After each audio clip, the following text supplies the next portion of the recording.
Un saludo cordial y afectuoso para toda la audiencia y para el Ministerio Verdad Adventista. Doy gracias a Dios por el estudio de la lección número 4 programado para el sábado 22 de abril. Teman a Dios y denle gloria. Aquí está la paciencia de los santos, los que guardan los mandamientos de Dios y la fe de Jesús. Apocalipsis 14:12. La palabra de Dios describe el conflicto entre el bien y el mal que inició en el cielo con la fallida rebelión de Lucifer y sus ángeles contra el gobierno de Dios. El resultado fue la expulsión de Satanás y sus ángeles. Los seres celestiales celebraron el triunfo de Cristo, pero pronunciaron un ay contra los moradores de la tierra, porque Satanás descendía a nosotros con gran ira, sabiendo que tiene poco tiempo. Apocalipsis 12:12. Jesús dio las señales de los tiempos, especialmente las del fin, y presentó un escenario difícil sobre los habitantes de la tierra, desfalleciendo los hombres por el temor y las cosas que sobrevendrán. Lucas 21:26. La maldad se multiplicaría. Mateo 24:12. Los pronósticos humanos no serían alentadores ni darían esperanza de sobrevivencia. El mundo se enfrenta a una crisis nunca vista. El apóstol Pedro utiliza la historia del diluvio universal para advertir que así como el mundo antiguo pereció en el agua, en el tiempo del fin los cielos desaparecerán con gran estruendo y los elementos serán destruidos por el fuego y la tierra y todas sus obras serán quemadas. Segunda de Pedro 3:10. Se nos ha advertido de lo que vendrá y se nos pide una preparación pertinente. La psiquiatría trata de hacer una diferencia entre el miedo y la angustia. El miedo es la reacción natural ante un peligro identificado, pero la angustia espera dolorosamente la venida de algo temible que no se identifica con claridad y que produce inseguridad global. El Señor en todas las épocas ha enviado sus mensajes de advertencia llenos de promesas de esperanza, y para el tiempo del fin envía el mensaje de los tres ángeles con el Evangelio eterno, y el ángel alza la voz invitando a la humanidad a dejar de poner sus esperanzas en las infructuosas alternativas del mundo y a fijar su vista al cielo y atender el llamado de Dios y abrazar la salvación en Jesucristo y prepararse para su segunda venida, porque Él pondrá fin a este sistema de maldad y de pecado. El mensaje de los tres ángeles es mucho más que un conjunto de doctrinas teóricas que alimentan nuestro intelecto. Pone a nuestro alcance la victoria de Cristo sobre Satanás, el pecado y la muerte, y su justicia meritoria transforma las vidas y garantiza la victoria final de los creyentes fieles. Nuestra lección enfoca los imperativos del triple mensaje angelical en los siguientes puntos. El primer imperativo, temed a Dios. El segundo imperativo, dad gloria a Dios. Y el resultado, los vencedores del Apocalipsis. Finalizando con las aplicaciones pertinentes. Comencemos con el primer imperativo, temed a Dios. La revelación de Jesucristo en el libro de Apocalipsis tiene especial importancia para la generación que vive en el tiempo del fin, porque ve el exacto cumplimiento de las señales que anuncian el próximo regreso de Jesús. La invitación está abierta para todos, para que se unan en la esperanza del triple mensaje angelical y lo compartan con sus semejantes. Dios revela sus propósitos redentores, pero también desenmascara los planes de Satanás que sacudirán la tierra.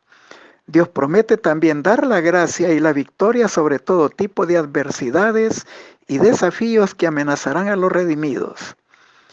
El primer ángel de Apocalipsis 14, 6 y 7, que lleva el Evangelio eterno, alza su voz para invitar al mundo a temer a Dios y darle gloria. En esta cita se usa la palabra griega fobeo, que se traduce temed y que por lo general se asocia con el miedo. Pero cuando a través del estudio del Evangelio se nos presenta todo lo que Dios ha hecho para salvar a la humanidad y podemos alcanzar la comprensión de que el mensaje del primer ángel no pretende infundirnos miedo, sino invitarnos a responder ante el amor de Dios con reverencia, admiración y respeto. Todo esto está implícito en el significado de la palabra fobeo. Primera de Juan 4:18 dice, el perfecto amor echa fuera el temor. La expresión temed a Dios está en forma verbal imperativa. Dios tiene derecho sobre la humanidad porque Él es el creador, el redentor y el sustentador de todo lo que existe. El primer ángel invita a la humanidad a entregarse totalmente a la voluntad de Dios y a rendirle su lealtad absoluta. Para dicho fin se debe renunciar al orgullo, al egoísmo, a la justicia propia, y la mente debe de centrarse en Dios, siguiendo el ejemplo de Cristo, que aunque era de condición divina, se humilló a sí mismo y se hizo obediente hasta la muerte, y muerte de cruz. Filipenses capítulo 2 del 5 al 8. Pero también se nos invita a seguir el ejemplo de Cristo en su dependencia del Padre Celestial y de su santa palabra, Mateo 4:4 y Juan 5:19, y darle a Dios el primer lugar en nuestras vidas. El ejercicio de la fuerza es contrario a los principios del gobierno de Dios. Él desea tan solo un servicio de amor, y el amor no puede ser exigido, no puede ser obtenido a la fuerza o por la autoridad. El amor se despierta únicamente por el amor. El deseo de toda la gente es página 13. En Proverbios capítulo 1, verso 7 y en el Salmo 111:10 tenemos un común denominador. El principio de la sabiduría es el temor de Jehová. Pero el Salmo 111:10 indica que buen entendimiento o sabiduría poseen los que practican sus mandamientos. Y aquí hay un vínculo entre el temor de Jehová y la obediencia de los mandamientos de Dios, que se mantiene en Deuteronomio 6:2. Teme a Jehová tu Dios guardando sus mandamientos. Y en Eclesiastés capítulo 12, versos 13 y 14. El fin de todo el discurso oído es este. Teme a Dios y guarda sus mandamientos, porque esto es el todo del hombre. Todos presentan un vínculo entre el temor de Dios y la obediencia a los 10 mandamientos. Nosotros no vemos el rostro de Dios, pero vivimos en su presencia, y mediante el respeto que concedemos a sus santos mandamientos, a su santa ley, Éxodo 20 y Deuteronomio 5, le expresamos nuestro amor, nuestro temor reverente y nuestro respeto. La gracia de Dios nos da salvación, Tito 2:11. Por la fe nos apropiamos de los méritos de Cristo, Efesios 2:8. Pero el propósito de Dios es que los salvados por su gracia sean obedientes a sus mandamientos. Efesios 2:10 dice, porque somos hechura suya, creados en Cristo Jesús para buenas obras, las cuales Dios preparó de antemano para que anduviésemos en ellas. Y Romanos 3:31 dice también, luego por la fe invalidamos la ley en ninguna manera, sino que confirmamos la ley. Cristo nos dice, si me amáis, guardad mis mandamientos. Juan 14:15. Y en Apocalipsis 14:12 se nos da como conclusión del mensaje de los 3 ángeles.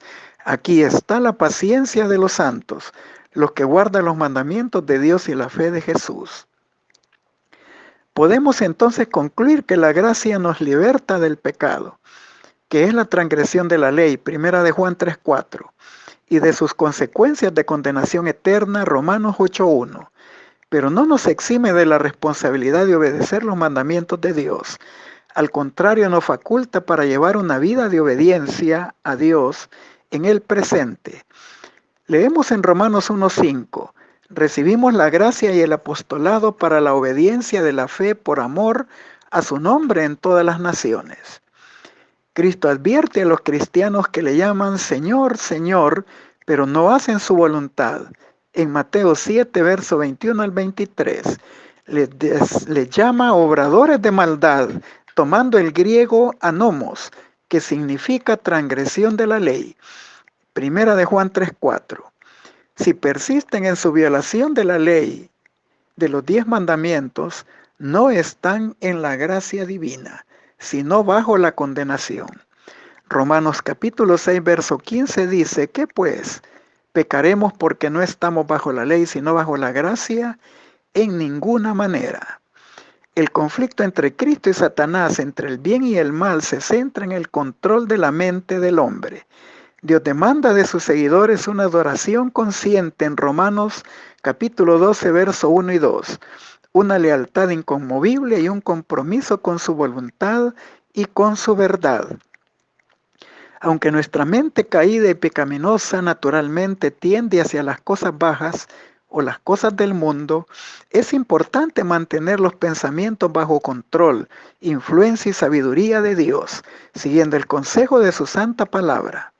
Si somos conscientes de esto, debemos comprender que a menos que hagamos un esfuerzo consciente para espaciarnos en las cosas correctas, es decir, las cosas de arriba y no en las de la tierra, por lo tanto, necesitamos elegir deliberadamente espaciarnos en las cosas celestiales, como dijo Pablo, utilizando el don sagrado de nuestro libre albedrío. Segundo imperativo, dad gloria a Dios.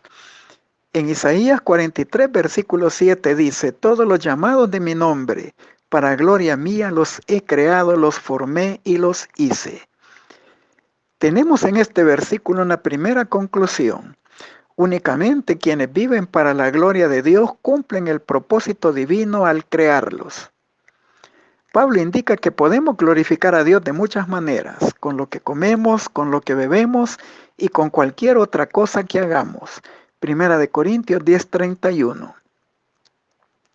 Si comemos y bebemos para la gloria de Dios, no tomaremos alimentos dañinos a nuestra salud, ni los que Dios expresamente llama alimentos inmundos, en Levítico capítulo 11. Ni tampoco beberíamos bebidas embriagantes, Jeremías capítulo 35, ni drogas destructivas, porque el cuerpo ha sido comprado por la sangre de Cristo, y es el templo de Dios, y no podemos destruirlo sin perjuicio personal. Primera de Corintios capítulo 3, versos 16 y 17, y Primera de Corintios capítulo 6, versículos 19 y 20.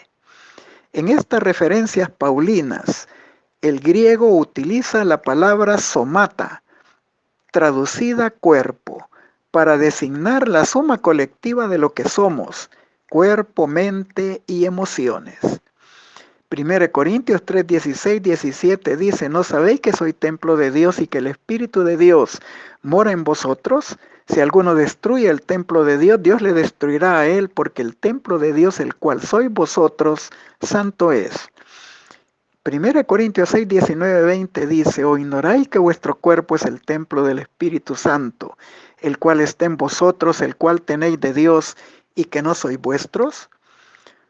Porque habéis sido comprados por precio, glorificad pues a Dios en vuestro cuerpo y en vuestro espíritu, los cuales son de Dios.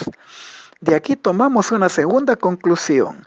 Somos responsables individualmente de glorificar a Dios, cuidando nuestros cuerpos. Esto abarca comida, bebida y cualquier otra cosa, incluso el vestuario y el ornamento, porque el cuerpo ha sido comprado con la sangre de Cristo y le pertenece a Él. Si somos templo de Dios, debiéramos seguir una lección del tabernáculo del desierto, que era humilde en lo exterior, pero rico en lo interior, donde estaban metales preciosos. Las normas y principios cristianos nos aconsejan a no usar adornos extravagantes ni vestidos ostentosos, sino ataviarnos modestamente para glorificar a Dios. Primera de Timoteo capítulo 2 versos 9 y 10 y Primera de Pedro capítulo 3 versículos 3 y 4. Pero hay una verdad contundente. A partir de 1844 Jesús inició su ministerio en el lugar santísimo del santuario celestial, y desde allí irradia una luz acerca de muchas enseñanzas distintivas. Una de ellas es la Reforma Pro Salud, considerada el brazo derecho del mensaje del tercer ángel, representando la lección del maná, el alimento que Israel disfrutó 40 años en el desierto, que recomienda un régimen alimenticio saludable preventivo para la enfermedad, pero sobre todo para testificar ante el mundo la sabiduría divina que rige nuestras vidas. Mateo 5:16 dice, así alumbre vuestra luz en medio de los hombres, para que vean vuestras buenas obras y glorifiquen a vuestro Padre que está en los cielos. En la versión bíblica inglesa Felix se traduce la expresión culto racional de Romanos 12:2 como adoración inteligente. Y llegamos a una tercera conclusión. Temer a Dios y darle gloria contribuye a la entrega de la mente, del cuerpo y de las emociones en un acto de adoración inteligente. Y la última conclusión es que dependemos absolutamente de la soberanía, de la sabiduría y poder de Dios que nos habilitan para cumplir estos propósitos. Y esto es posible, como afirma el mensaje del tercer ángel, por la justicia de Cristo. Testimonios para los ministros, página 456, dice: ¿qué es la justificación por la fe? Es la obra de Dios que abate en el polvo la gloria del hombre y hace por el hombre lo que éste no puede hacer por él mismo. Llegamos al tercer aspecto, el resultado, los vencedores del libro del Apocalipsis. Aquí está la paciencia de los santos, los que guardan los mandamientos de Dios y la fe de Jesús, Apocalipsis 14:12. En la estructura del capítulo 14 se identifica quiénes son los santos. Son los 144,000 en los primeros 5 versículos del capítulo 14. Y son parte del pueblo remanente, Apocalipsis 12:17, que son el objeto de la ira del dragón. Ellos desarrollan la virtud de la paciencia, o como se traduce en algunas versiones de la Biblia como perseverancia. Ambas son traducción del griego upomoné, que literalmente se refiere a la actitud perseverante de los santos de soportar, de permanecer firmes en medio de situaciones difíciles, tales como el ataque de la fe o la persecución por causa de la fe. Apocalipsis 13:10 y 14, verso 12. Los santos, el remanente, se caracterizan por la obediencia de los 10 mandamientos de la ley de Dios. Éxodo 20 y Deuteronomio capítulo 5, Deuteronomio 4:13 y 5:22 y Efesios capítulo 2 versículos 11 al 14. Esto es posible tanto en el pasado como en el presente por la fe de Jesús. Ellos tienen la fe de Jesús, griego pistis y Jesús, que en muchas versiones se traduce como intercambiable entre fe de Jesús y fe en Jesús. Romanos 3:22 y 26, Gálatas 2:16 y 3:22 y Apocalipsis 14:12. La fe en Jesús es la confianza que tenemos en Jesús para salvarnos. Él hace por nosotros lo que no hemos podido hacer por nosotros mismos. La fe de Jesús puede traducirse también fidelidad en Jesús, que fue la experiencia de Cristo que hace posible nuestra salvación basada en sus méritos completos y perfectos. Como una primera conclusión podemos decir que la fe de Jesús se refiere tanto a la fe que Jesús tiene como a la fe que otros tienen en Jesús. En el primer caso, Jesús es el sujeto de la fe y en el segundo, Jesús es el objeto de la fe. El griego pistis tiene como equivalente en el hebreo la palabra emuná, traducida fe y fidelidad dentro del pacto entre Dios y su pueblo. Se aplica principalmente a Jesús como fiel al pacto y representante de la raza humana y testigo fiel y verdadero. Apocalipsis 1:1 y 2 y 5 y Apocalipsis 3:14. Por lo tanto, fe y fidelidad son dos caras de la misma moneda.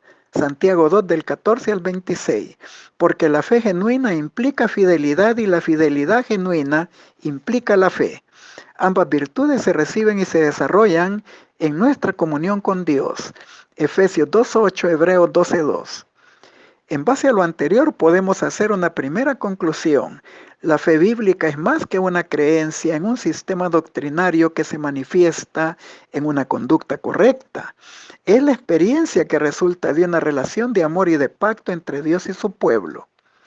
No vencemos por lo que somos o por la eficacia de nuestros esfuerzos, sino por lo que Cristo es y por su triunfo sobre la tentación que nos da la gracia y la fuerza para vencer. Jesús entregó su voluntad a la voluntad de su Padre, dependió de su poder y confió en sus promesas para enfrentar la tentación y vencer al diablo. Jesús es todo para todos y el mensaje de los 3 ángeles gira alrededor de él. Como segunda conclusión podemos decir que la fe, la confianza y la fidelidad en Jesús son la base de la perseverancia, de la vida espiritual y de la victoria del pueblo remanente.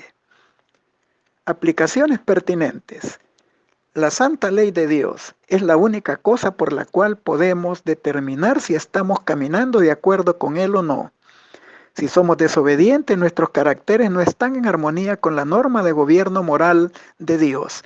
Y es una falsedad que digamos estoy salvado. No está salvado ningún transgresor de la ley de Dios, la cual es el fundamento del gobierno divino en el cielo y en la tierra. Mensajes Selectos, tomo 1, página 369. La victoria de Cristo y su obediencia son las de un verdadero ser humano.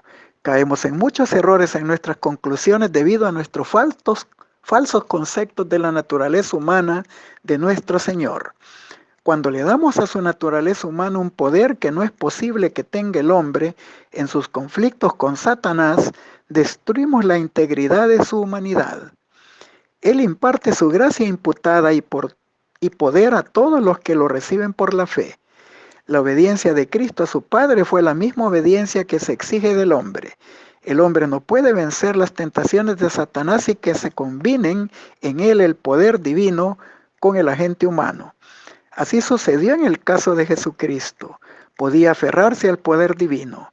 No vino a nuestro mundo para obedecer como un Dios menor a un Dios mayor, sino como un hombre para obedecer la santa ley de Dios.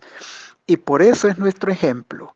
El Señor Jesús no vino a nuestro mundo para revelar lo que podía hacer un Dios, sino lo que puede hacer un hombre, por medio de la fe en el poder divino para fortalecer en cada emergencia. El hombre debe de ser participante de la naturaleza divina y vencer por medio de la fe cada tentación que le acosa. El Señor pide ahora a cada hijo e hija de Adán que le sirva, por la fe en Jesucristo, en la naturaleza humana que ahora tiene. El Señor Jesús ha tendido un puente sobre el abismo que creó el pecado. Ha unido la tierra con el cielo, al hombre finito con el Dios infinito. Jesús es el Redentor del mundo. Solo podía guardar los mandamientos de Dios en la misma forma en que puede guardarlos la humanidad. Manuscrito número 1 de 1892, comentario bíblico, tomo 7-A, página 498. En el comentario bíblico, tomo 7-A, página 383 de Romanos 1:17 leemos: la justicia de Cristo se revela de fe en fe, es decir, de nuestra fe presente, a una comprensión aumentada de esa fe que obra por el amor y purifica el alma. Review and Herald del 18 de septiembre de 1908. El mensaje del tercer ángel es iluminar la tierra con su gloria. Pero solo aquellos que han resistido la tentación en la fuerza del poderoso, se les permitirá participar en su proclamación cuando se haya convertido en un fuerte pregón. Review and Herald del 19 de noviembre de 1908, artículo A, párrafo 9, únicamente en inglés. Les deseo a todos un feliz sábado en la bendita presencia de nuestro Señor y Salvador Jesucristo.